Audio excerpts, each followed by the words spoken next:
Many federal Liberals have been wondering, we should be looking at the revolutions of the right overseas. Donald Trump in the US, Nigel Farage in Britain. I mean, Nigel Farage has just got 5 seats in Parliament at the moment.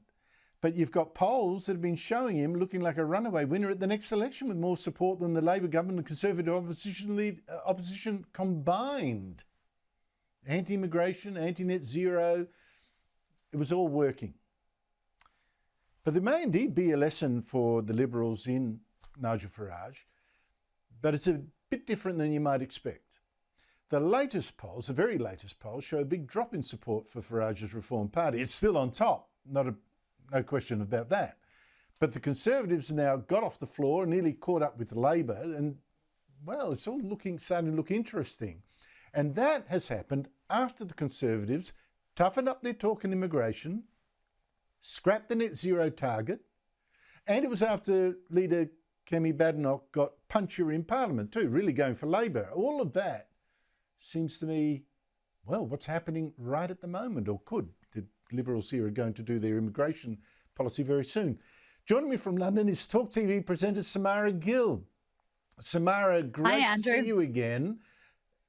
Well, likewise. I've been admiring your career taking off over there. It's wonderful.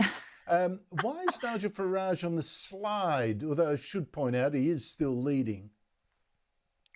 Look, the first thing to say is, yes, Nigel Farage is still very much comfortably in front. Anyone who's sort of writing his political obituary is doing it far too early. That's not happening. But you are right. There is a noticeable slide kind of down from him. And what shocked a lot of people is that for months, almost a full year, we've had total Farage mania over here. It's sort of whatever Farage does, all the other political parties then do.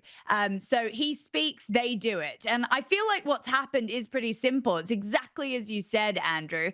And I think Australia's sort of Liberals could learn a thing or two from it. They finally woke up from their coma. Kemi Badenoch, who was hugely unlikable when she came in, she did toughen up on illegal migrant messaging, the crime. They also junked all the net zero deadlines that they originally brought in. So that was their own mess that they're now saying that they caused. And crucially, they basically started talking to what Farage calls the alarm clock class.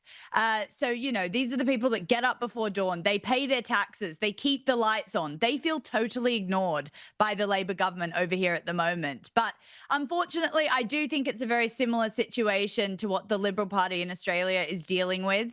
They are finally echoing these issues that Reform has put in place and sort of put Reform into a surge, which is obviously the illegal migration, the energy, the crime. But the issue is you can just say you had 14 years to do it, Conservatives, and you didn't. And I feel like Correct. Australia's got the same issue.